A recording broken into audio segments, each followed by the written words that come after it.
The Montana wind didn't howl that day. It screamed. Icy gusts tore through the evergreens like invisible blades, sculpting snowdrifts waist-high and blinding Jacob Miller as he pulled his scarf tighter around his neck. His gloved hand gripped Lily's tighter. 12 years old and brave as she tried to be, her teeth chattered beneath her oversized coat.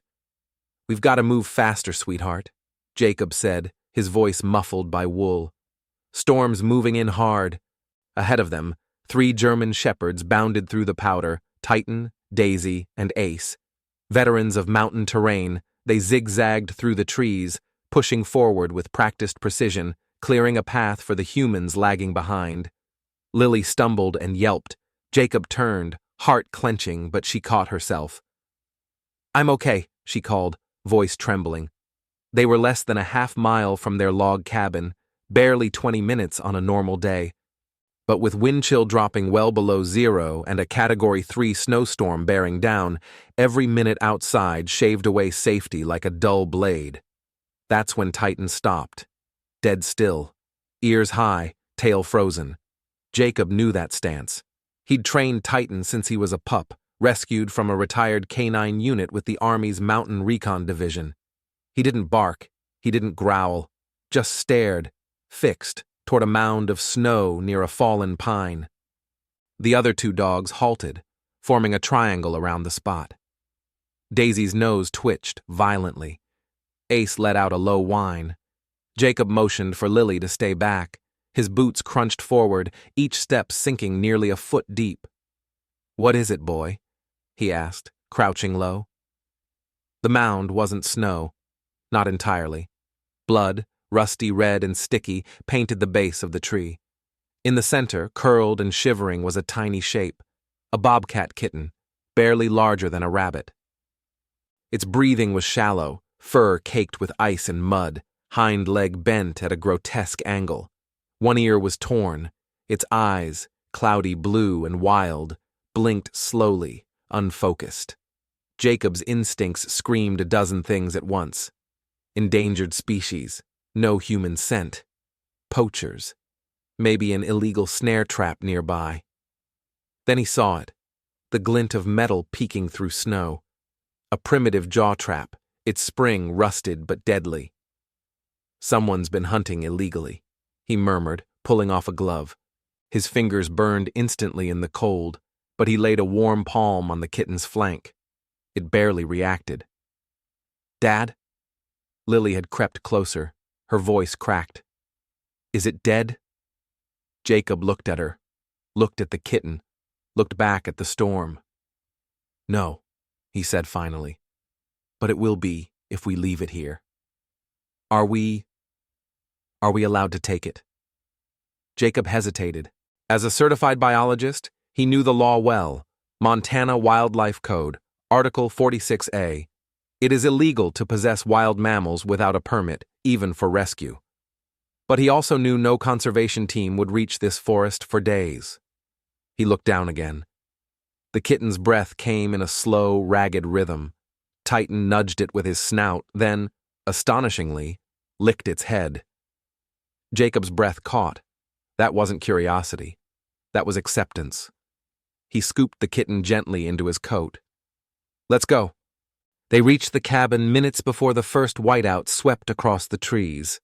Inside, Rebecca dropped her mug of coffee the moment she saw what Jacob unzipped from his jacket. "A bobcat?" she snapped, instantly flipping into vet mode. "What the hell, Jake? That's a wild—" "Keep your voice down," he hissed. "It's injured, bad, probably stepped in an illegal trap. I couldn't leave it there." She blinked, then took a breath. "Put it on the kitchen table." While Lily sat with the dogs, Rebecca examined the kitten under a warm light. Male, about 6 weeks old, starving. Hypothermic, hind leg possibly fractured. He's got a pulse, but it's slow. She mixed electrolytes, administered warmed saline under the skin, massaged the paws to circulate blood. Her hands were swift and sure, but her voice was grim. "He won't make it through the night." They set up a box near the fireplace, lined with wool blankets. The shepherds laid nearby, unusually silent. Titan lay closest, his thick body positioned between the fire and the tiny creature. That night, no one really slept. At dawn, Lily was the first to run to the box. She gasped so loudly Jacob nearly spilled his coffee. "Dad! Mom!" Scout, she had already named him Scout, was not only alive but awake. More shocking, he was sitting upright, pressed against Titan's chest. Daisy lay to his left, Ace to his right. A perfect triangle of protection. The storm had dumped nearly 4 feet overnight. Roads were buried, phones dead. The wildlife department wouldn't reach them for at least a week. But Scout didn't just survive. He began to change. By day 3, he was following Daisy around the living room. He refused bottles, preferring to eat from the dog's shared bowl. He batted toys around, but more like a playful pup than a feline predator. By day 5, he'd begun shadowing Titan. When the dog sat to watch the door, Scout sat beside him, spine straight, head up, eyes forward. Jacob documented everything. He filmed. He took notes. "This is beyond imprinting," he told Rebecca one night. "It's behavioral mimicry. He's learning canine social structure." "You think this is ethical?" she asked. "I think this is survival." And deep down, he thought, maybe this is something more. Day 10. Jacob flipped through the footage. Scout trying to bark. It came out as a hiss-growl hybrid. Scout circling with the dogs before bedtime. Scout dragging a tug toy with Ace in a gentle war. Rebecca leaned on the doorframe. "You know what this is starting to look like?" "What?" "Domestication, not by humans, but by dogs." Jacob chuckled. "The world's first bobcat raised by canine veterans. Maybe I'll call in the Department of Defense." "You joke," she said, "but they'll want answers. We can't hide this forever." He nodded slowly. "We won't." Lily sat near the hearth, Scout curled in her lap. She whispered, "He's not just surviving anymore. He's learning who we are." That night, as the fire dimmed and the wind howled once more outside, Titan shifted in his sleep. Scout stirred with him, mirroring every motion. Jacob leaned over to Rebecca and whispered, "You think the Wildlife Board will believe any of this?" She looked at the 3 dogs and 1 bobcat sleeping as one unit. "No," she said softly. "But we have the footage. We have the data." Jacob sipped his coffee and looked into the flames. "Let's hope it's enough." And as if on cue, Titan opened one eye. Scout followed. The 2 stared toward the front door, not moving, just listening. A second later, a low growl rumbled in Titan's throat. Jacob froze. "What is it, boy?" Outside, headlights cut through the curtain of snow. A vehicle was approaching. Rebecca stood up slowly. Who the hell would come out here in a storm like this? Jacob's eyes narrowed. He already knew. Law comes faster than mercy. A knock, 3 hard bangs against the cabin door. Titan stood. Scout rose with him. And from the other side, a voice called out, "This is Ranger Collins. Open up. We need to talk about your bobcat." They say a cat always lands on its feet. But this one started running like a dog. Scout's transformation didn't begin with a bark. It began with a stare. Every morning, Titan rose before the others. The veteran shepherd would stretch, trot the perimeter of the cabin, then return to nudge the others awake. Daisy first, then Ace, and finally Jacob, with a cold nose to the hand or a soft whine by the bed. On the 6th morning, Scout joined the ritual. No prompting, no encouragement. As Titan stood by the door, alert and waiting, Scout padded beside him, his tiny form still dwarfed by the dog's muscular frame. When Titan sat, Scout sat. When Titan scanned the tree line, Scout did too. From the couch, Jacob blinked behind his coffee mug. "You seeing this?" Rebecca didn't look up from her laptop. "I've been seeing it since day 3. "He's not just mimicking," Jacob said. "He's integrating."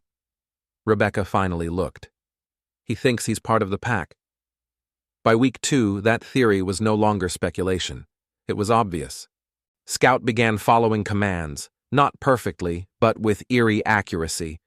When Jacob whistled, Scout trotted over. When Lily clapped twice, he spun in place, just like Ace. When Daisy barked once and sprinted into the field behind the cabin, Scout chased with the same bounding gait, not feline, but canine, front legs wide, back arched forward like he was pulling into a lean. He played rough with Ace, but never clawed too hard. He shared food with Daisy, grooming her face after meals. He curled beside Titan like a pup in training. Lily documented everything on her old iPad. She'd created a private video diary titled Scout the Almost Dog. One entry showed Scout standing on his hind legs, front paws against the door, waiting patiently to be let out, tail twitching, ears up. Another clip captured him dragging a tennis ball across the floor with his teeth, then dropping it at Jacob's feet and mewling expectantly. "It's like having a dog with superpowers," Lily said, laughing. "He's faster, he can jump higher, and he climbs trees just for fun." Jacob nodded thoughtfully. "He's adapting faster than I can process." "Should we report this?" Rebecca asked that night, stirring soup at the stove. "Not until we understand it," Jacob replied. "The department won't believe it. Hell, even I barely do." Rebecca turned. "You're a government-trained wildlife behaviorist. You studied interspecies imprinting at B32 Labs. You've seen a chimp mimic human gestures, parrots that solve puzzles, even raccoons trained to use vending machines. But this is something else," Jacob said. "This is cross-species behavioral assimilation, and it's happening at an accelerated rate." He paused. "Rebecca, what if we're watching evolution in real time?" The snow outside finally began to melt. Roads started clearing, though the route to the nearest town was still impassable by car. The internet, powered by satellite, flickered back online. That's when Lily uploaded her first video to a private YouTube channel. Just a 30-second clip of Scout nuzzling Titan, then mimicking his walk down the hallway. Within 24 hours, it had 32,000 views. By day 3, it hit 1 million. The world had questions. Is this real? What kind of dog-cat hybrid is that? Is it safe to let a bobcat near your children? Why haven't wildlife authorities stepped in? Rebecca panicked. "Lily, take it down." "It's already downloaded everywhere," Jacob said grimly. "It's out." The next video Lily posted was more deliberate. Titled Scout and His Brothers, it showed Scout at feeding time, waiting patiently with the other dogs, then eating side by side with no aggression, no hissing, no signs of wild tension. The comments were explosive.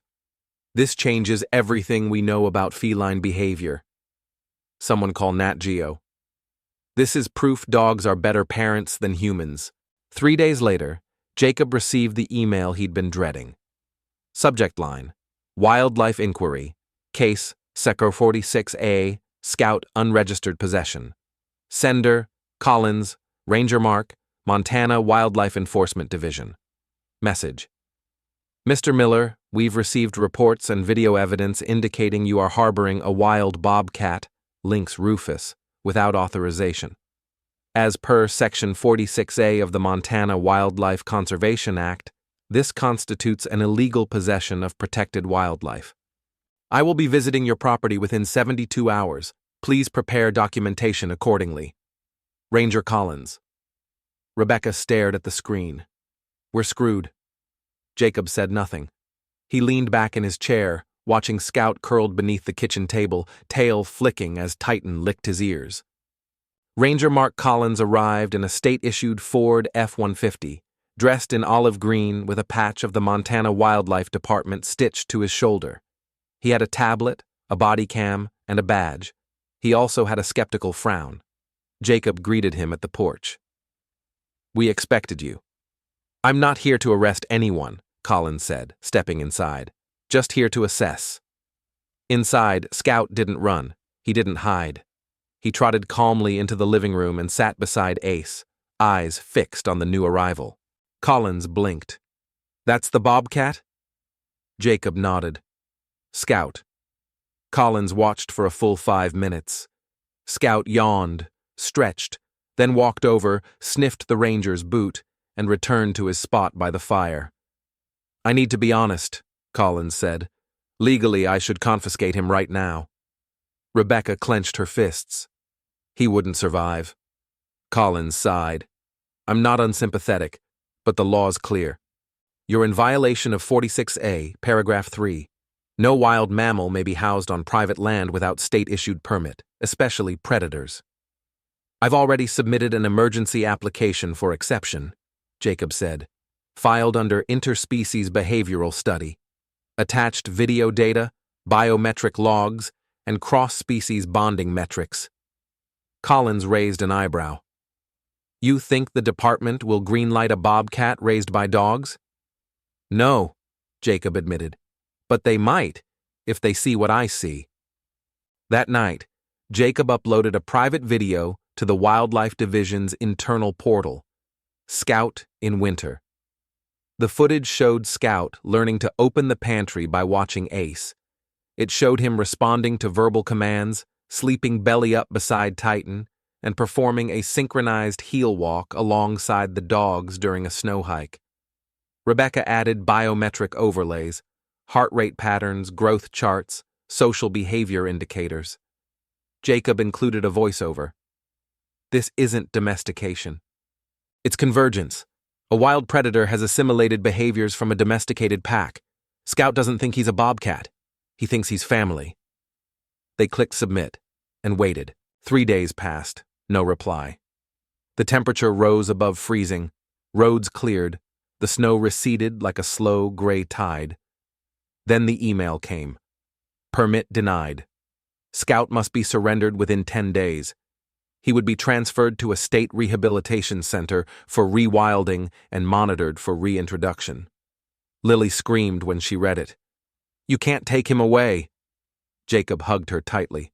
"I'm sorry, sweetie. We have to follow the law." "Then the law is wrong."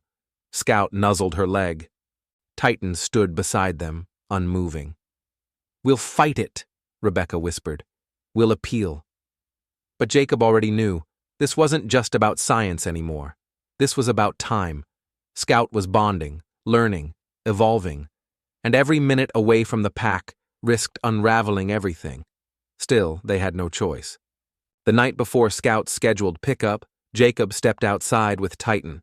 The stars were sharp in the clear sky. Cold bit through his coat. He watched Scout leap onto a fallen log, tail upright, scanning the tree line just like Titan did every night. Jacob pulled out his phone, recorded one last video. He turned to the camera and said, "If this story matters to you, if you believe the world still has room for exceptions, leave a comment. Type 2. Because tomorrow, we say goodbye." Sometimes the knock on the door isn't just from the law, it's from the world reminding you that even miracles come with rules. The second Ranger Collins stepped inside. Everything changed. Scout didn't bolt or hiss. He didn't pace or claw at the windows. Instead, the bobcat trotted toward the Ranger, tail upright, eyes steady, and sat beside Titan as if reporting for duty. Collins stared. "He really thinks he's one of them." Jacob nodded slowly. "It's not an act. He sleeps with them, eats with them. Patrols the farm perimeter at dusk with Titan," Rebecca added. "He even growls at the back fence if a coyote gets too close." The ranger didn't respond immediately. He studied the scene, Scout licking his paw while Daisy nudged a chew toy toward him. Ace barked once, and Scout turned toward the sound, ears perked like a sentinel in training. "You do realize the legal implications?" Collins said finally. "Yes," Jacob said, already bracing. "We're in violation of Code 46A. We filed for exemption under subsection 3C, citing behavioral study protocols and prior credentials from B32 Lab's Interspecies Research Division." "I read it," Collins replied, "and I forwarded it." The room was silent, save for the creak of firewood shifting in the hearth. "And?" Rebecca asked. Collins sighed. "It was denied." Lily, sitting on the stairs, gasped. Jacob closed his eyes. On what grounds? The board determined that Scout, while showing highly unusual behavioral markers, is still a protected wild species under state and federal law. He cannot legally be retained as a household animal or research subject on private property. Not without special congressional exemption or wildlife sanctuary transfer. Congressional? Rebecca scoffed. You mean they want to turn this into a policy war? Collins lowered his voice. I'm not here to arrest anyone. I'm here to give you 10 days to comply. After that, enforcement escalates. To what? Jacob asked. Scout gets seized. Lily stood up. No, you can't. Collins turned to her. I don't want to, but the law's not built for exceptions, especially not for animals that fall between categories. That night, Jacob sat alone in his workshop, the soft hum of the generator masking the howling wind. He stared at the screen, a 3D terrain map of the forest surrounding their farm, layered with GPS data points from Scout's collar, each movement logged, time-stamped, and color-coded. This isn't just anecdotal, he muttered, recording a voice memo. This is dataset-level behavior divergence, a bobcat with demonstrated canine mimicry, stimulus response conditioning, and non-aggressive pack integration. He zoomed in on a frame, Scout and Titan moving in synchrony along the northern fence line. Another showed Scout sleeping curled into Ace's belly. Rebecca entered, holding 2 mugs of cocoa. You're not going to sleep, are you? Jacob didn't answer. She set the mug down. You're going to fight this. They think he's a hazard. But what if he's proof of something new? New doesn't mean safe. You know that better than anyone. He looked up at her. This isn't a research file anymore. This is our family.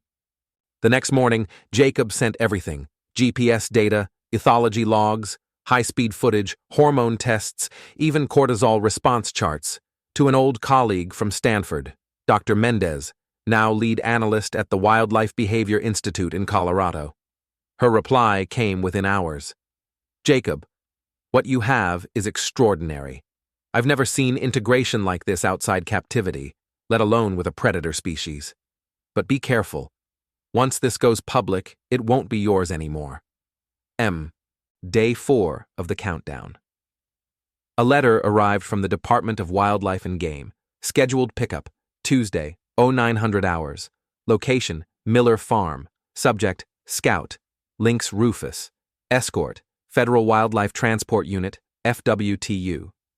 Jacob read it twice. It felt like a warrant.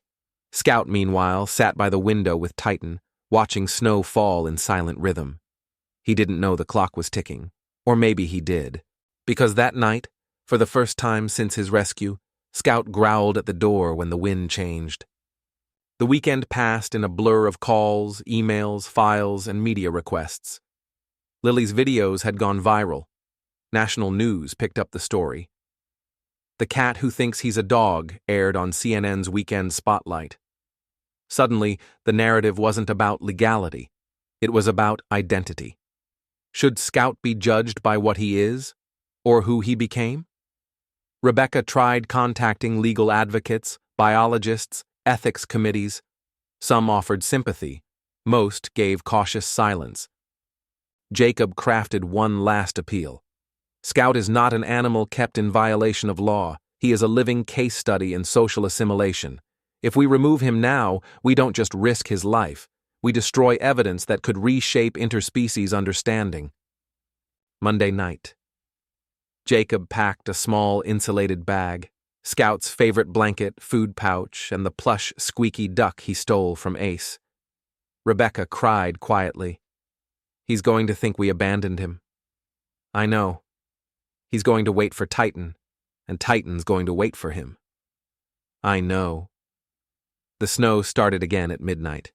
Heavy, wet flakes stuck to the windows like fingerprints. Scout didn't sleep by the fire that night. He slept in Lily's bed, curled beside her chest, his breath slow and even. Tuesday, 8:52 a.m. The FWTU vehicle rolled up in silence, headlights off. No sirens, just steel and dread. A woman in a navy coat stepped out. "Agent Keller, Wildlife Enforcement." Collins followed behind, clipboard in hand. "I didn't expect this many signatures." He held up a petition.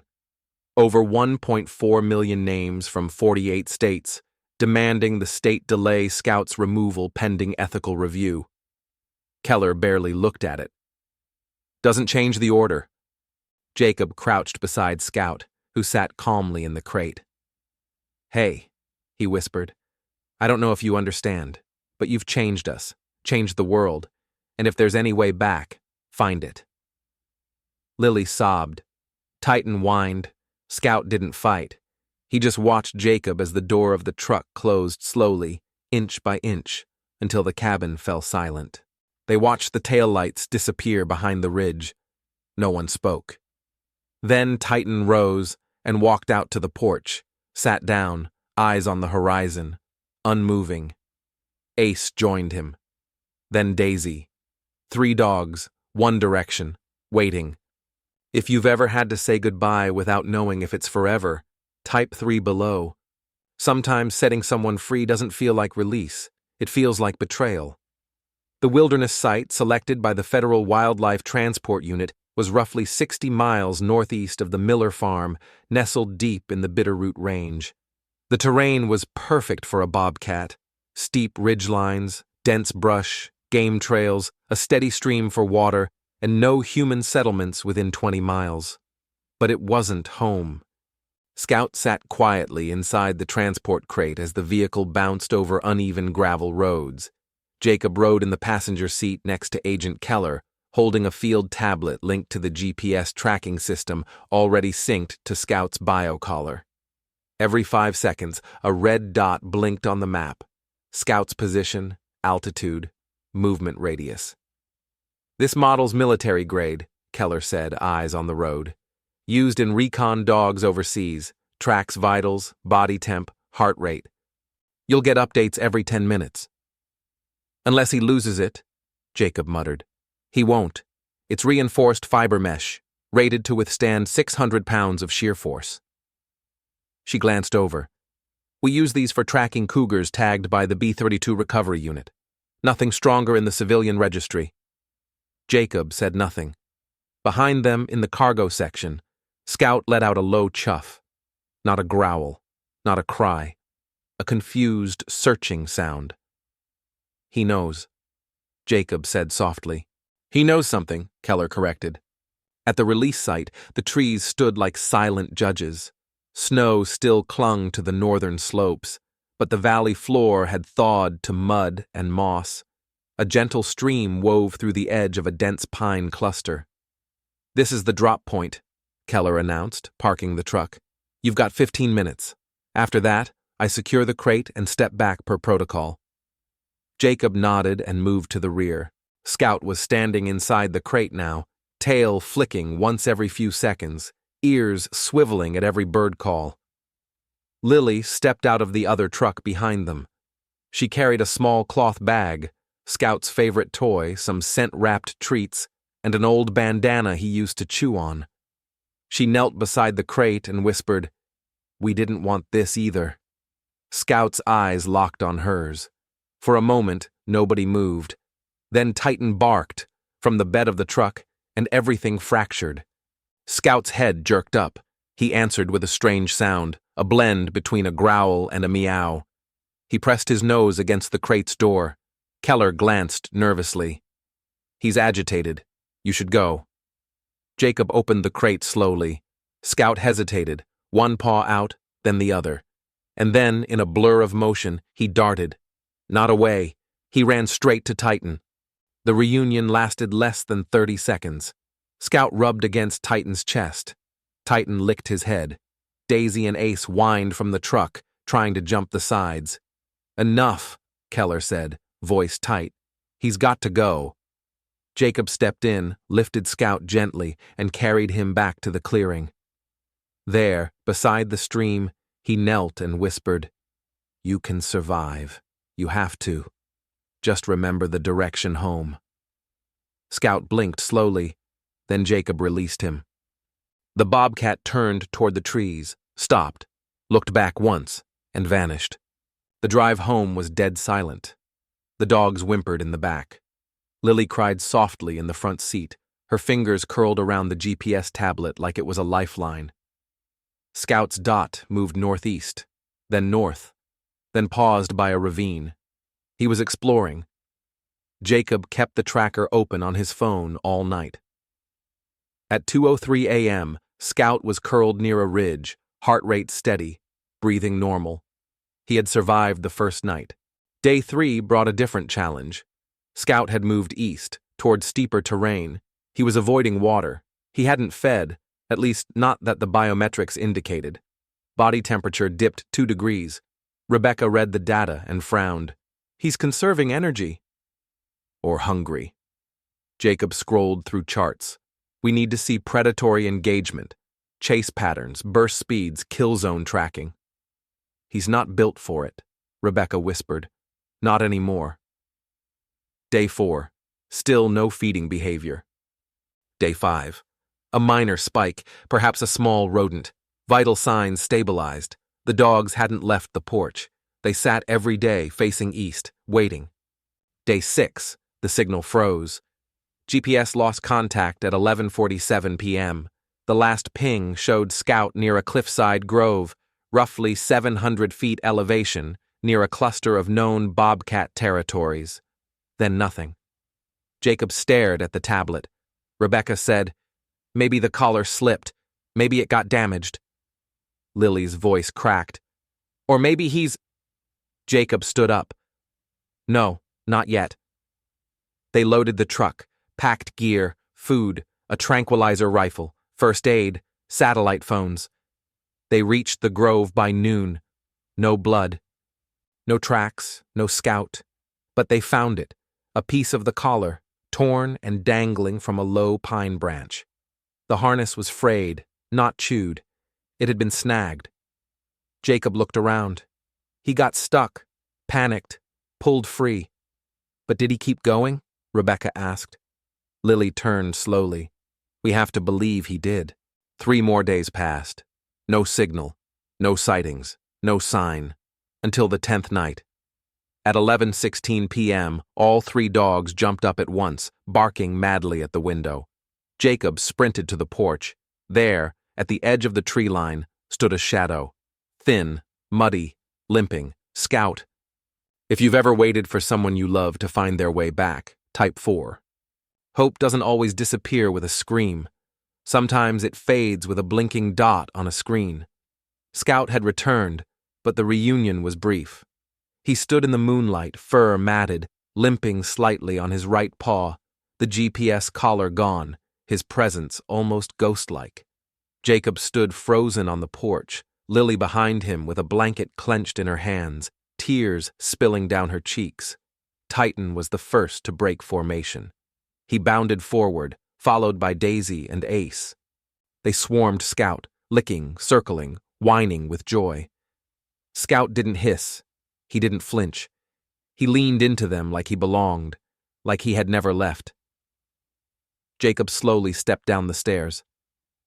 "Scout," he whispered, though the name felt almost too fragile to speak.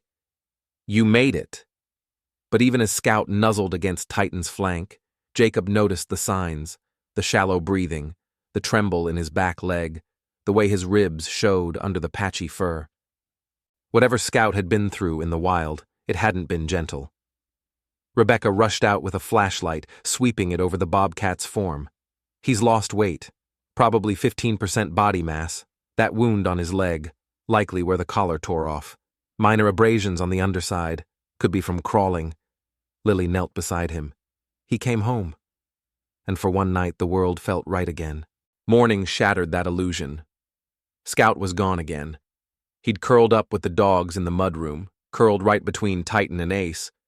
But when Jacob came down at dawn, the space was empty. The door was shut. No tracks, no sign of a break. "He's hiding," Rebecca said. "He just needs quiet." But they searched every outbuilding, the barn, the tree line. Nothing. Jacob climbed the ridge with his binoculars and scanned the horizon. If he was scared off by something, we'd see fresh tracks. There's nothing. Could he be disoriented? Rebecca asked. Mentally? Jacob didn't answer. They installed wildlife cameras along the perimeter, military grade, same model used in B-32 field ops, infrared, motion-triggered, solar-charged, 4 corners, full coverage. That night, they waited. Scout didn't appear on a single frame. The second night was harder. The dogs wouldn't eat. Lily barely spoke. Rebecca kept refreshing the cloud-based wildlife tracker despite knowing there was no collar anymore. Jacob sat in the barn, replaying security footage from the front porch on loop, trying to find anything, any movement, shadow, sound. Nothing. He came back once, he said aloud. He'll come again. But his voice cracked on the last word. On the third night, Jacob awoke with a start. The camera feed on his laptop had frozen at 2:11 a.m. A frame had glitched. He rewound. Frame by frame, he clicked forward, then stopped. Scout. Just for a second, visible by moonlight at the edge of camera 3, standing still, half his body shadowed by the barn. Then gone. He's still here, Jacob whispered. Day 4. A new storm moved in. The temperature dropped below 20 degrees. Visibility fell to near zero. Jacob loaded his gear, parka, boots, thermal scanner, handheld radar. Lily stopped him at the door. Dad, if you find him, don't bring him back to be trapped again. Jacob looked into her eyes. I won't trap him. I'll bring him home. He hiked the eastern ridge, tracking familiar paths, checking tree hollows and old coyote dens. For hours, nothing but snow and silence. Then he saw it. A small indentation beneath an overturned log, scattered fur, a tiny patch of dried blood. Not fresh, not fatal, but close. He marked the spot on his GPS. He was here, 2 nights ago, wounded, maybe resting. He turned west and froze. Large paw prints, bobcat, but bigger than Scout. Older, male territory. Jacob's blood ran cold. Back home, Rebecca pulled up the old database from B-32's Apex Predator maps. You know what's near that ridge, right? Jacob nodded. Another bobcat, possibly 2. If Scout crossed into an adult male's zone, he's either hiding or... She stopped. He's not dead, Jacob said. You don't know that. I have to believe it. Day 6. No new tracks, no camera footage. Titan began howling at dusk, a long, slow, mournful cry that shattered Lily's composure. She screamed, ran to her room, slammed the door. Rebecca put her hand on Jacob's shoulder. Maybe this is what wild is. Maybe he's choosing it. Jacob clenched his jaw. You think he remembers how to be wild? I think he's trying to remember. On the 7th night, at exactly 11:58 p.m., one of the cameras buzzed. Jacob opened the feed. Scout, thin, limping, eyes gleaming, walked past the barn, paused, looked directly at the camera, then disappeared again. If you've ever searched for someone and only found silence, type 5. Some homecomings don't happen with applause. They arrive in silence, soaked in mud and survival. The moment Scout stepped onto the porch, the dogs reacted first. Titan bolted forward with a guttural bark that snapped into a whimper the second he caught Scout's scent. Daisy followed with a low, oscillating whine. Ace, always the youngest and most reactive, spun in place before launching himself into the bobcat's side, licking fur, muzzle, eyes. Scout didn't hiss. He leaned into the contact. Jacob, blinking against the porch light, stepped down slowly. Scout? He didn't expect a response. He didn't need one. The bobcat was covered in pine needles, half his coat tangled with dried sap. His eyes were bloodshot, but clear. The wound on his leg was healing, but dirty. His breathing was shallow but even. Rebecca came up behind him with a flashlight and a portable vital scanner. Let me check him. But Scout moved first, walking slowly, deliberately past her, into the house. Not limping, not dragging, just returning. He curled up by the fireplace, in the exact spot he used to claim. Titan lay down beside him. Ace followed, curling into Scout's back. Daisy pressed in from the other side, and just like that, the pack was whole again. Lily stood frozen in the kitchen doorway, hand over her mouth. Then she ran forward, dropped to her knees, and wrapped her arms around the animals. Jacob couldn't breathe for a moment. He came back. Morning came with questions. "How far did he travel?" Lily asked, still cradling Scout's head on her lap. "About 100 miles, Jacob said, scrolling through the terrain maps. "If you include elevation gain, river crossings, and avoidance routes, maybe more." "No collar, no tracker. How do you know?" He pulled up the data from the B32 wildlife behavior algorithms. "I mapped the terrain from the last GPS ping before he disappeared. Cross-referenced with the wildlife camera timestamps and known apex predator zones." Rebecca leaned over. "That's not behavior modeling. That's military search and rescue triangulation."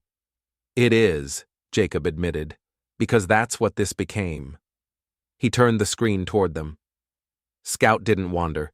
He returned in a straight, staggered line, always correcting, always moving toward us. Lily whispered. He remembered the way. For the next week, Scout didn't leave the house. He slept, ate, and followed the dogs in small circuits around the yard. He relearned everything fast: how to drink from the ceramic bowl, where the food was stored, when the door would open. But there was something else. At night, he would sit by the eastern window, just sit, watching, as if making sure the wild didn't come back for him. Rebecca documented his vitals: heart rate normalized, no fever, hydration steady. She clipped and sterilized the wound. He's healing like a domestic feline. Rapid recovery, low stress output. Jacob frowned. That shouldn't be possible. His cortisol levels should have spiked after what he went through.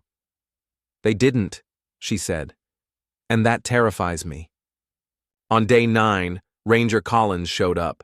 He stepped out of the same F-150, boots crunching the gravel, coat zipped to his chin. Jacob met him halfway. He came back. I saw, Collins replied, holding up his phone with a paused video. Scout curled between the dogs, purring, or something close to it. You posted this? Lily did. Collins exhaled slowly. This complicates everything. Does it? Jacob asked. He chose to come back. That has to mean something. Means he's smart. Doesn't mean he's legal. Rebecca came out onto the porch. He's not a bobcat anymore. Collins looked at her. What is he then? She stared directly into his eyes. He's ours. The next 2 days brought a storm of attention. Media crews lined the property, shooting from the road. Local papers ran headlines like, "The Cat Who Came Home and When Wild Chooses Family." An email from the Department of Wildlife landed at 3:41 p.m. on day 12. Ori, subject Scout, pending evaluation. Due to unprecedented public attention and behavioral anomalies displayed by the animal, an in-person evaluation team has been approved. Arrival scheduled, Friday, 10 a.m. They're sending the director, Collins said, rereading the memo, and a zoologist, and a legal advisor. Rebecca folded her arms. So now he's not just a case, he's a precedent. Jacob muttered, he's data. Thursday night, the house felt like a war room. Jacob organized files, videos, medical logs, behavioral charts. Rebecca created a binder of Scout's recovery timeline. Lily drew a diagram of the house and Scout's daily patterns. Even the dogs seemed to pick up on the energy, more alert, more guarded. Titan never left Scout's side. At 1:04 a.m., Jacob stood at the window, watching the trees. Scout sat beside him, staring too. You came back from something I wouldn't survive, he whispered. Scout didn't move. If they take you again, will you find your way back? Scout blinked. Jacob wished he knew what it meant. Friday. The black SUV pulled up at 9:58 a.m. Director Elena Marks stepped out first. Mid-50s, sharp eyes, gray-streaked hair in a tight braid. Behind her, Dr. Samuel Voss, ethologist, and Linda Brewer, wildlife legal counsel. Collins stood nearby, arms folded. They entered the living room like scientists entering a lab. Scout was already sitting by the fireplace. The dogs surrounded him. Titan stood between the humans and Scout. Marks blinked. He knows. Yes, Jacob said. He always has. Voss stepped forward slowly. Scout didn't flinch. He watched, studied. I've reviewed your footage, Voss said. If accurate, this represents the highest known case of cross-species social mimicry in a non-primate mammal. Jacob nodded. We're calling it interspecies co-regulation. Scout doesn't just mimic behavior, he mirrors emotional states. Marks raised an eyebrow. And that's measurable? Rebecca stepped in. We tracked resting pulse rates, REM cycles, oxytocin release, stress biomarkers. He aligns with the dogs, not with bobcats. Brewer frowned. But he is still a bobcat under the law. Jacob's voice was steady. Then the law is behind biology. They watched Scout all day, filmed him during feeding, during interaction, observed his reaction to commands, noise, the delivery truck arriving. At 4:12 p.m., Voss whispered to Marks. He responded to a spoken command. That's not feral. That's trained. Marks sighed. This isn't simple. No, Jacob agreed. It's not, but he came back. That has to count. Marks looked at him. It does. She turned to Collins. Prepare an interim report. That night, Rebecca lit a fire. Scout lay in his usual spot. Titan pressed close. Jacob poured 2 glasses of whiskey, handed one to his wife. What do you think they'll say? Rebecca looked at the animals. I think we're no longer dealing with science. We're dealing with belief. If you believe Scout didn't just survive, but chose love over instinct, type 6. Sometimes the boldest experiments don't happen in a lab. They begin in a living room, with something wild curled beside your feet. The morning after the evaluation, the Miller family woke to silence, but not the kind they feared. Scout was still there, breathing softly beside Titan, his tail twitching in dream. The 3 dogs encircled him, forming a silent guard.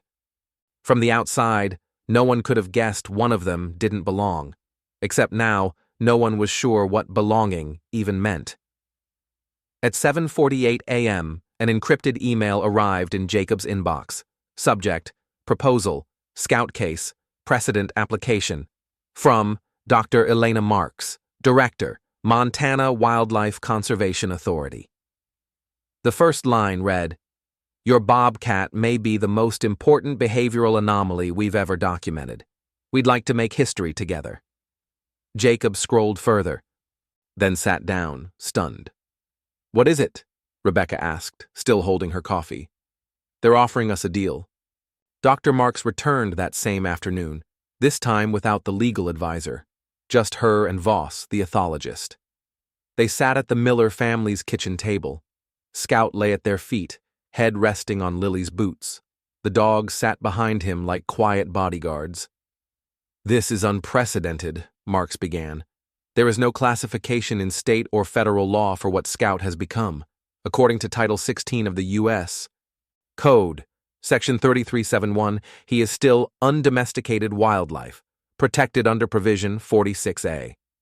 And yet, Voss added, he responds to name, shows social bonding, demonstrates behavior convergence, and exhibits pack defense behaviors indistinguishable from canine units. Jacob nodded slowly. You're building a case. We are, Mark said, and we want to include you. Rebecca set her mug down. What kind of inclusion? Marks took a breath. We're proposing a new designation, Interspecies Bonded Entity, ESB, for short. A legal term that would apply to Scout, and potentially future cases involving deep cross-species socialization under monitored conditions. Future cases? Jacob raised an eyebrow. If we're right, Voss said, Scout is not a fluke. He's a proof of concept. Something we've only dreamed of in military animal behavior labs like B-32, but never observed in the wild. Rebecca leaned in. And what do you want from us? Mark smiled faintly. Your full cooperation for the rest of Scout's life, including biometric data access, periodic evaluations, media transparency, and educational outreach. And in return? You keep him, she said. The family stared at her. You mean he stays here? Lily asked, voice trembling. Yes, Voss said, but under strict classification. He will not be a pet. He will be a living research subject, the first legal ISB in the country. Jacob leaned back. And if we say no? Then the law takes over, Mark said, voice softer now. And Scout is removed permanently for sanctuary rewilding or behavioral containment. Rebecca swallowed. There's no third option? Marks looked at Scout. He created one. That night, the family sat around the fireplace, each grappling with what the deal meant. It sounds like a leash, Rebecca whispered. It's a shield, Jacob said. They're rewriting policy for him. Lily looked down at Scout, now chasing something in his sleep. Will they hurt him? No, Jacob said, but they'll never treat him like family. Then they don't deserve him. Jacob smiled, but it didn't reach his eyes. The next morning, the family sent their reply, accepted. Within days, Scout's world changed. A new enclosure was built, large, part indoor, part outdoor, complete with natural foliage, elevated platforms, and private dens. It wasn't a cage. It was a habitat, supervised by both the family and the Wildlife Board. A biometric scanner was embedded at the entrance, linked to a new collar fitted with a non-invasive neural monitor.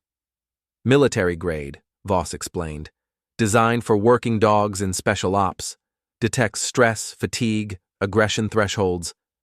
Rebecca reviewed the specs. This is what they used in Project Havoc out of B-32, right? Voss nodded. Same architecture, now modified for feline physiology. Scout adapted within 72 hours. He learned the entrance routine, responded to environmental cues, and even recognized the scanner's gentle pulse tone, standing still so it could read his vitals. Jacob tracked the data obsessively. Heart rate consistent, cortisol down, REM cycle normal, he murmured. You're not his dad, Rebecca teased. I might be his lab tech. On day 15, a team from National Geographic arrived to film a documentary. They called it The Cat Who Came Home. Lily helped narrate. Titan sat beside her on camera. Scout remained calm through filming, curling in his favorite spot beneath the cedar archway in the outdoor space. The footage went viral before the production was even finished. But not everyone was pleased. An anonymous email arrived at Jacob's public inbox. This is exploitation. Animals don't choose cameras. Just because he stayed doesn't mean you own him. A second message arrived, more direct. Scout belongs in the wild. What you're doing is a circus. Jacob deleted them, but the tension stayed. Even Collins called. You've got protesters forming near the access road. One's already waving a Free Scout sign. Ironic, Jacob replied. He's freer here than he ever was out there. That night, Jacob found Lily in the enclosure, reading a book aloud while Scout rested his head on her lap. Does Scout know he's being studied? She asked. I think he knows we're watching, Jacob said. But I also think he's watching us back. If you believe rules should evolve with the world, type 7. The law is supposed to be blind, but on some days, it stares you down and dares you to blink first. At precisely 9:01 a.m., the courtroom doors opened and the gallery filled fast. Rows of journalists, students, wildlife advocates, and legal observers took their seats. Camera crews lined the rear wall. National news banners ran tickers at the bottom of the live feed. But at the center of it all, sitting in the front row between her parents, was Lily Miller. Hands clenched, face unreadable. Scout wasn't with her. He was at home, under observation, guarded quietly by 2 state biologists and 3 dogs who hadn't left his side in 48 hours. At the bench stood Judge Irene Mallory, respected for her sharp mind, cautious tone, and unshakable independence. She'd handled tribal sovereignty cases, environmental violations, even federal torts. But nothing quite like this. "This hearing," she began, "concerns the unprecedented designation of a wild bobcat, registered as Scout, as an interspecies bonded entity under the newly proposed ISB provision. The ruling will determine whether Scout remains with the Miller family under research classification or is transferred to federal wildlife custody." She turned to her left. "The Department of Wildlife Conservation may proceed." Their lead counsel, Linda Brewer, stood first. Calm, precise, every word rehearsed. "Your Honor, we respect the Miller family. Their commitment, care, and documentation of Scout's development have been invaluable. But the law must be grounded in biological integrity, not sentiment. Per Montana Code 46A and U.S. Code Title 16, this is still a wild animal. It was born wild. It must return to the wild." She tapped her tablet, and a slideshow flickered on the monitor. Scout's existence has already triggered legal gray zones, behavioral ownership, biometric surveillance, even veterinary jurisdiction. If we allow this exception, we risk undoing decades of conservation precedent. Animals are not test subjects, nor are they family. They are wild, and must remain so. She sat. The room held its breath. Jacob Miller rose slowly. No suit, no tie, just his field jacket and a redwood-toned voice that carried through the room like wind through pine. "Your Honor," he began, "Scout isn't a theory. He isn't a data point. He's a living bridge between instinct and choice. We didn't just house him. We watched him change. Not because we taught him tricks, because he chose us." He glanced at Lily, then continued. "We recorded over 180 hours of footage, ran hormonal assays, analyzed REM patterns using gear from the B32 behavior lab. Scout doesn't just imitate canine behavior, he embodies it. He learned safety, loyalty, territory management, not from humans, from dogs, and that changes everything." He stepped forward. "I'm not asking you to rewrite the law. I'm asking you to admit the law never foresaw this." A recess was called. The courtroom emptied into a buzzing hallway, microphones everywhere, news anchors whispered into cameras. One protester waved a sign, "Scout is not a pet."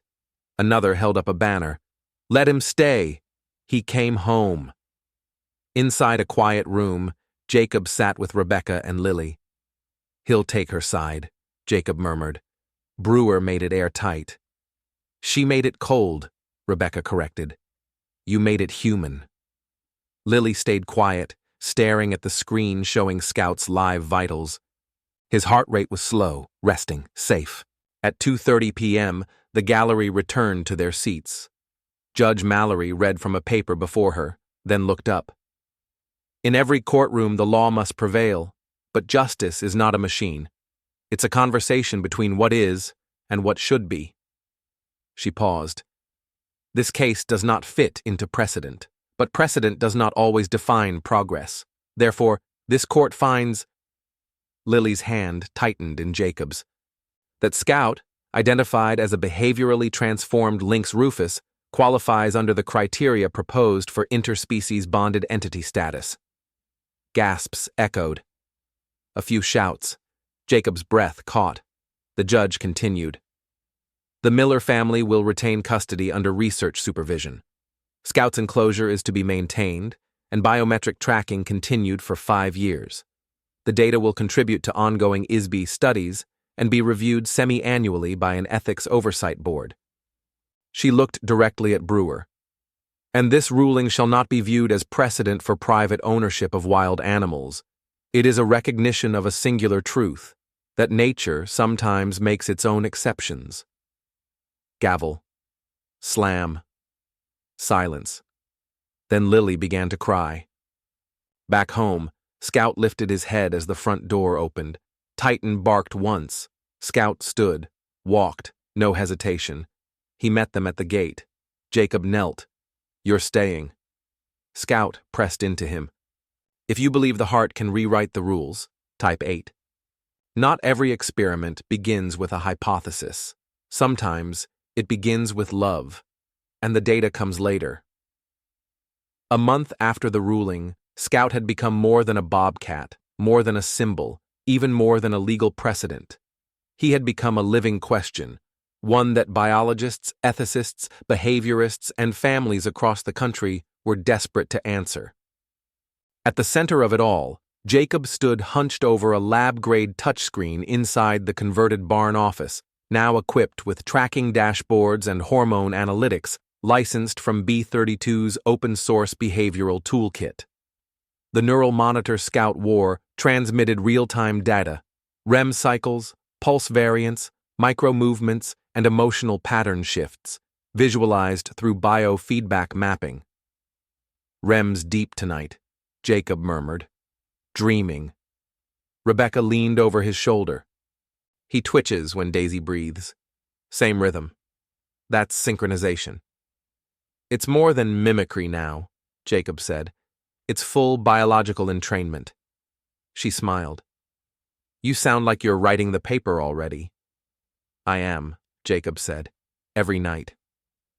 3 weeks in, the Wildlife Behavioral Journal requested Jacob's first full-length case study. Scout: Early Indicators of Interspecies Co-Regulation in Non-Primate Mammals. He submitted the manuscript with full biometric logs, enriched observation footage, and a footnote from Dr. Mendez, his former B32 colleague, who endorsed the findings as groundbreaking for cross-mammalian social bonding frameworks. The paper was peer-reviewed and published within 11 days. Within 24 hours, the Miller farm became a magnet. Groups of graduate students, postdocs, and science media crews requested permission to visit. Each time, Rebecca set firm limits. No flash, no noise, no touching Scout. "He's not a zoo animal," she repeated.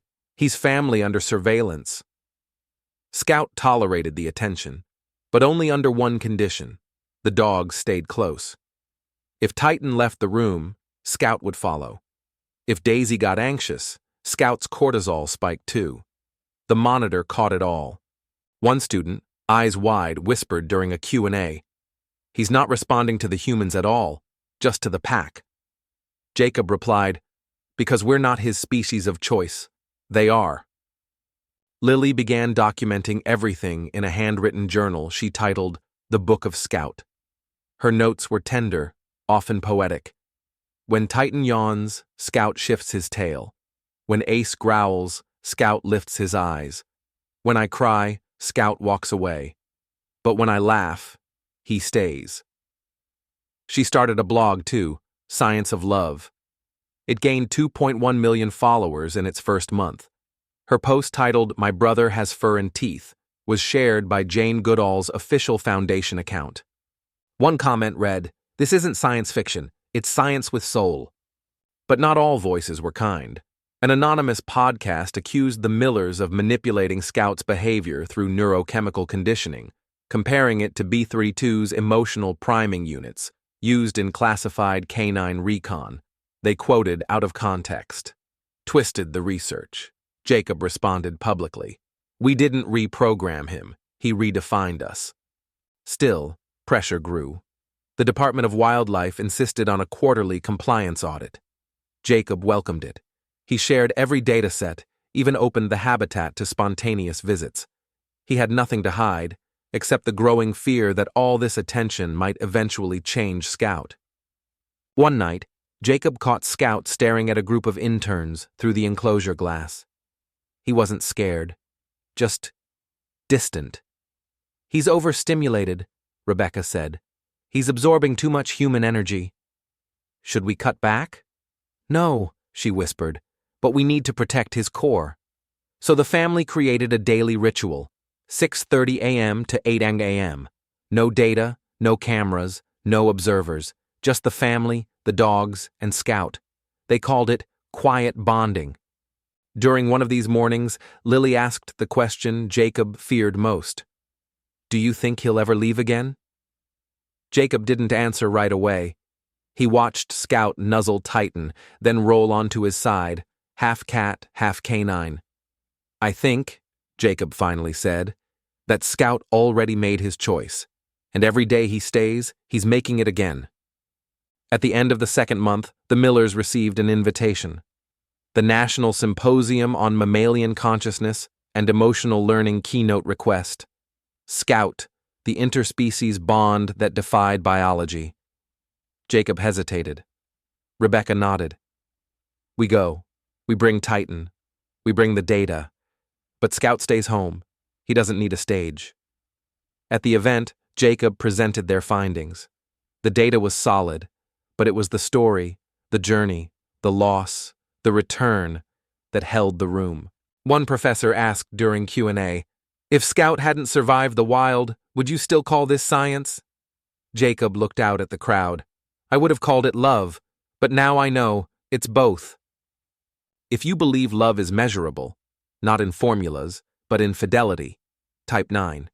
You can build walls to protect what you love, but sometimes it's the crowd outside that shakes the foundation.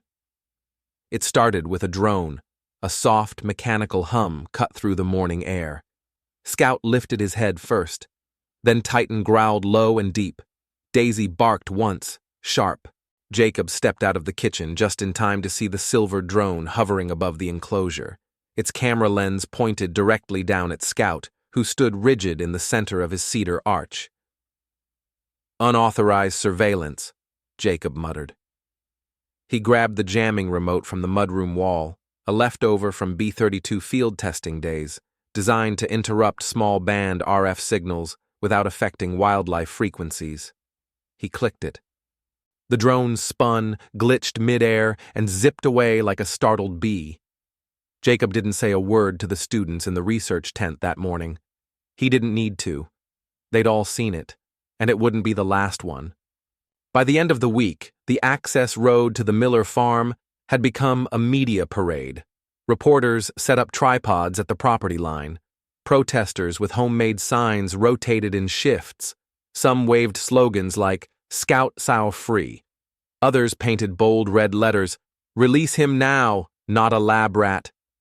Rebecca stood on the porch, arms crossed, watching through binoculars. "They don't even agree with each other," she muttered. "One group says he's too wild, the other says he's not wild enough."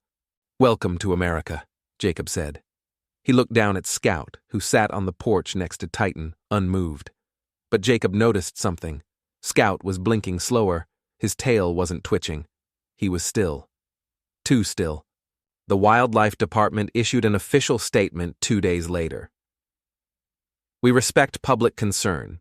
However, per Court Order and Provision 46A ISB exemption status, the subject known as Scout is under authorized study and protected by federal research designation.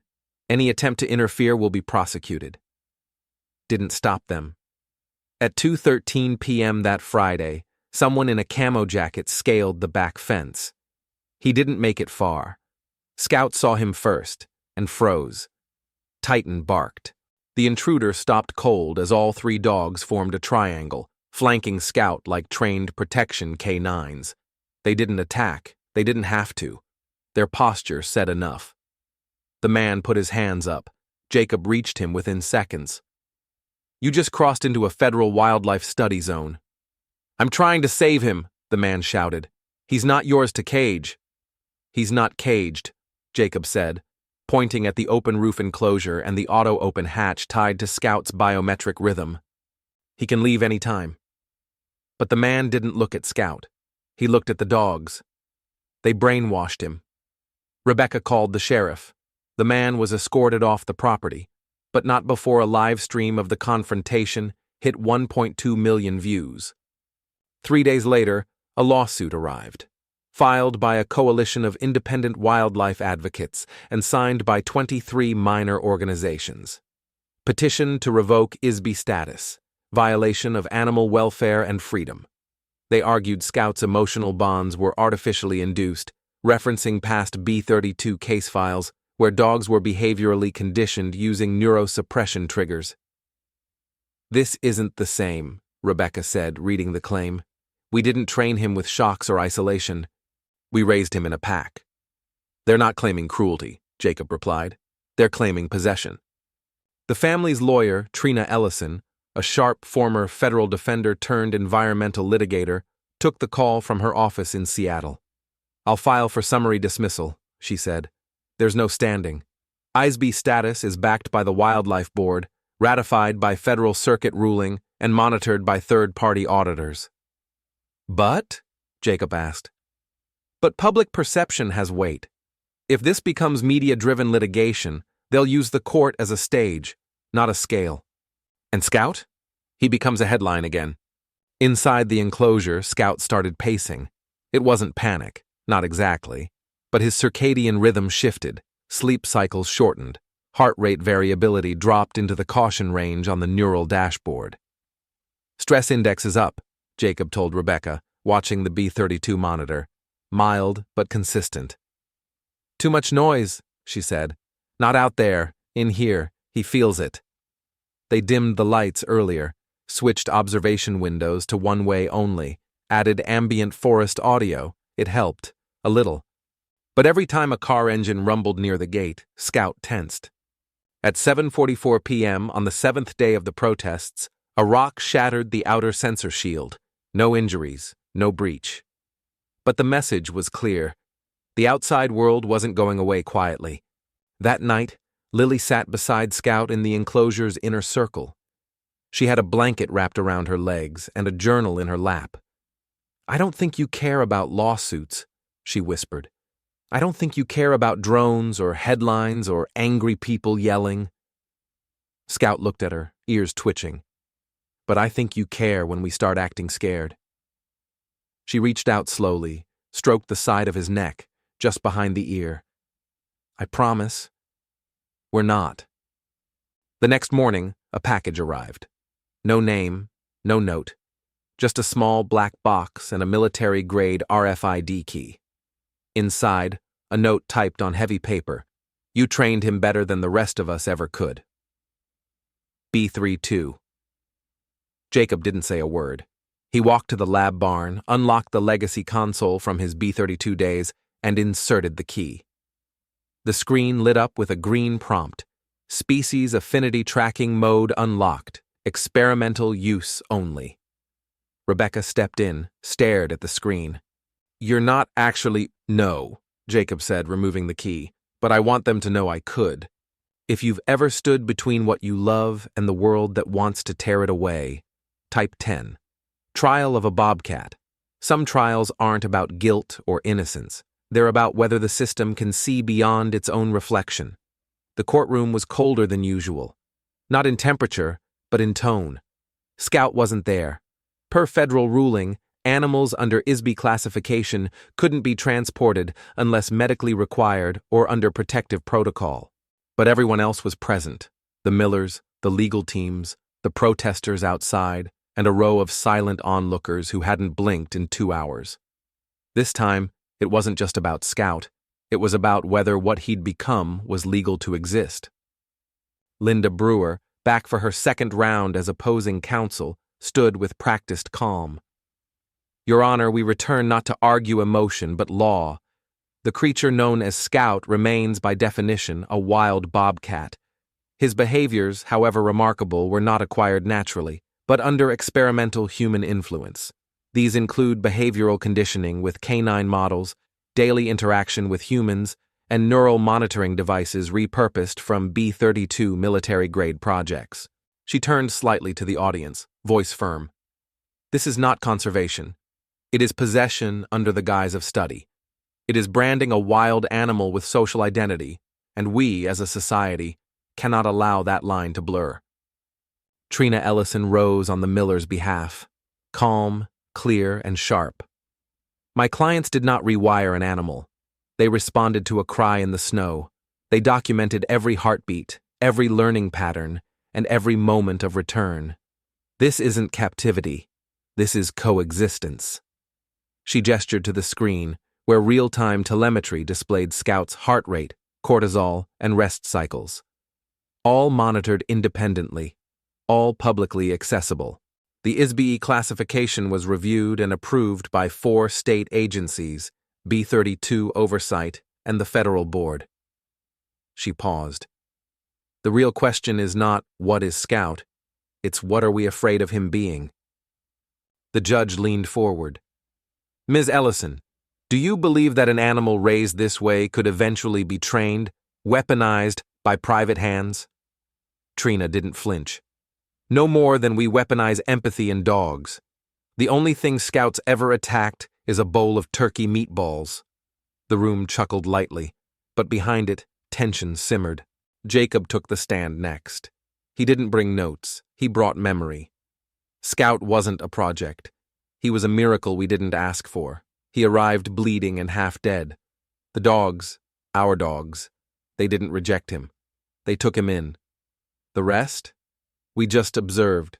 And yes, we measured, we logged, we studied, because we couldn't believe what was happening. He paused. Everything Scout became, he chose to become. And if the court rules against you? The judge asked. Jacob's voice didn't waver. Then the law will be choosing blindness. Outside, protesters screamed. Inside, silence reigned. Rebecca followed next. Not as a witness, but as a mother. She held up a picture. Lily asleep on a couch, Scout curled on her chest. I'm not here to argue legislation. I'm here as a veterinarian, a mother, and someone who's seen what trauma does to living things. She placed a veterinary log on the stand. Scout's stress levels only spike when the dogs leave, when Lily cries, when strangers appear. He's not performing, he's feeling. Brewer objected. Speculative anthropomorphism. Rebecca didn't blink.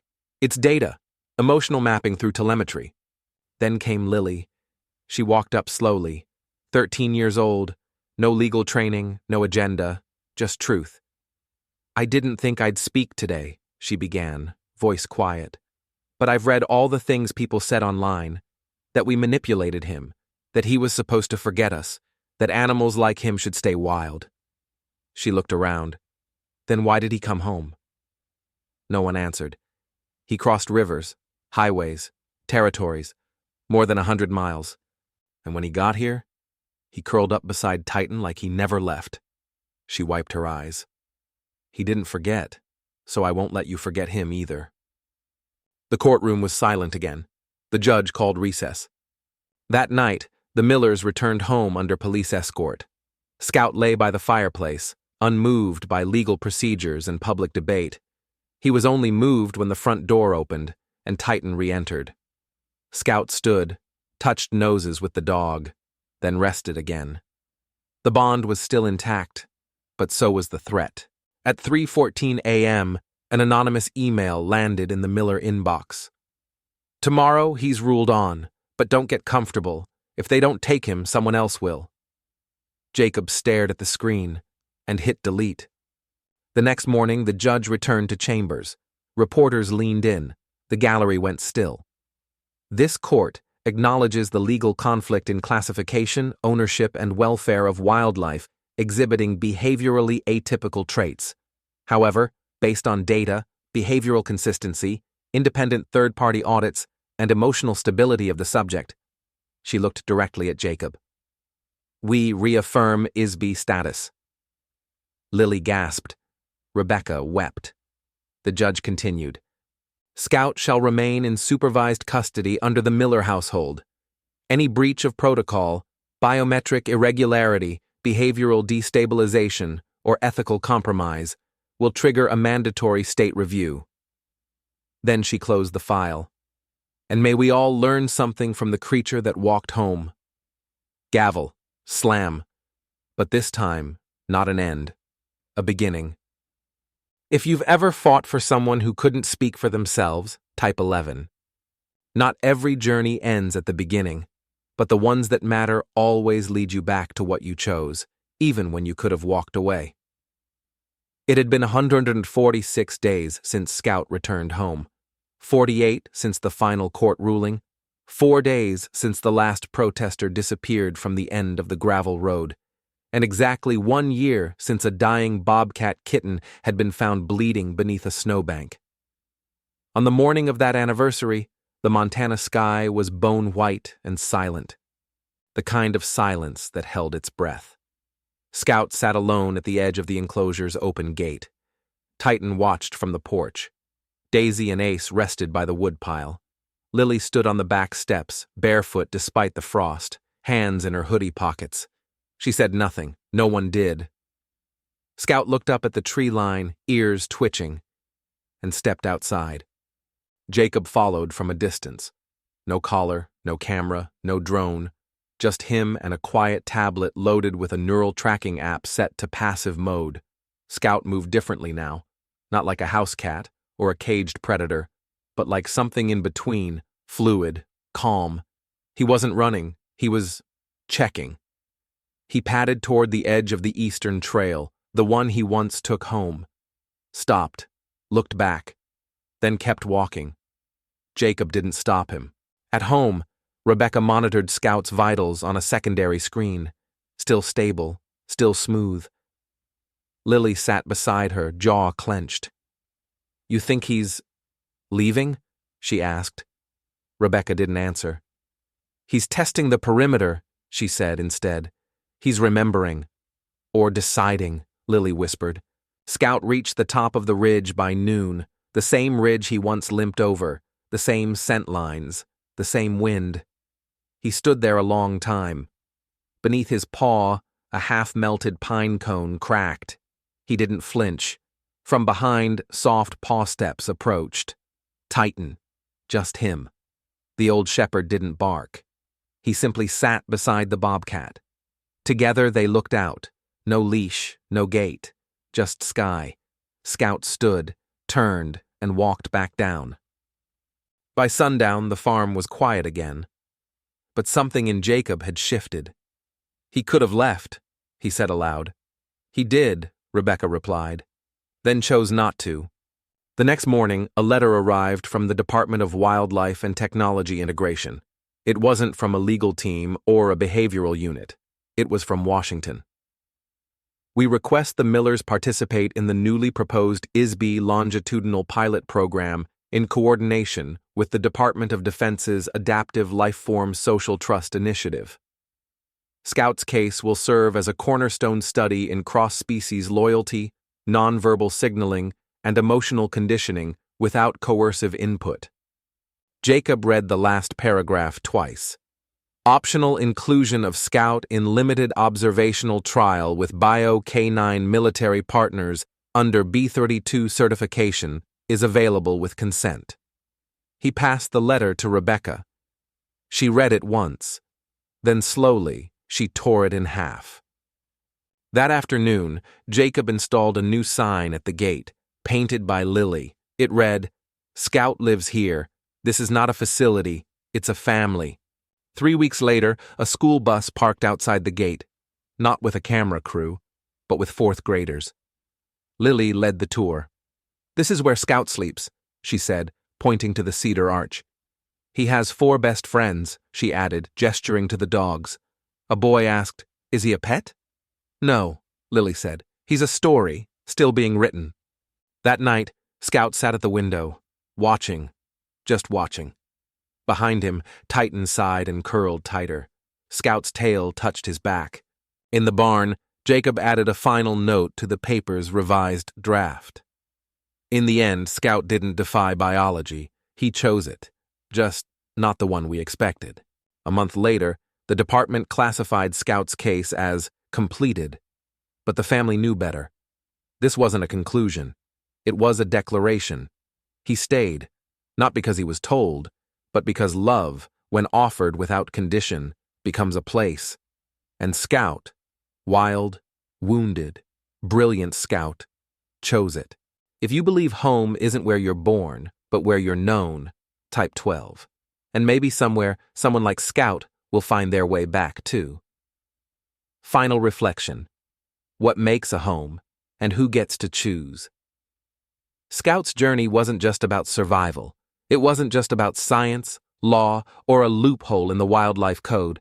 It was about something far more dangerous, far more revolutionary. It was about choice. A wild animal chose not to flee, chose not to forget, chose to belong. And in doing so, Scout didn't just challenge our laws, he challenged our assumptions about nature, about nurture, about what makes a family. In a world where we increasingly rely on data to define identity, genetic profiles, facial recognition, emotional AI, even behavior mapping technologies born out of military labs like B-32, we still haven't found a metric for the simple, terrifying truth of attachment. Scout became living proof that the heart can't be coded, that instincts evolve, that sometimes the deepest bond isn't forged by biology, but by shared breath, shared danger, and shared loyalty.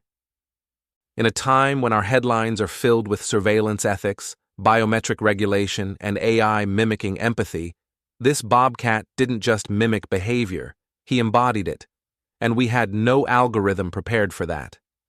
Let's face it, our systems, legal, scientific, even moral, are built to classify, contain, and control. But Scout didn't fit any of those boxes. And isn't that what makes him so dangerous and so inspiring? When he crossed rivers, evaded predators, and returned, not to territory, but to trust, he didn't just defy instinct. He redefined it. He came home not because he was domesticated, but because he was loved. And love, when chosen freely, becomes more powerful than any cage. There's a reason this story touched so many. Because deep down, we all want to believe that no matter how far we stray, no matter what we've been born into, no matter how broken, wild, or unwanted the world tells us we are, we can choose a different ending. We can find our own way home. And maybe, just maybe, home isn't where we were placed, but where we're accepted. Scout was tracked using technology designed for war dogs. He was analyzed with tools meant for controlling, and he was judged under a law, Section 46A, written to protect wild animals but never meant to understand them.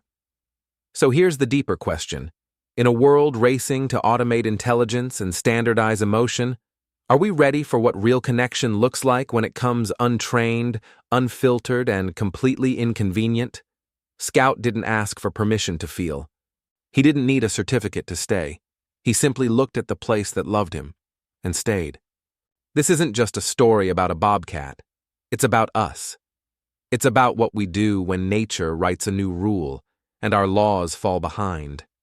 It's about what happens when the line between wild and tame, data and soul, gets so blurred we can't pretend anymore.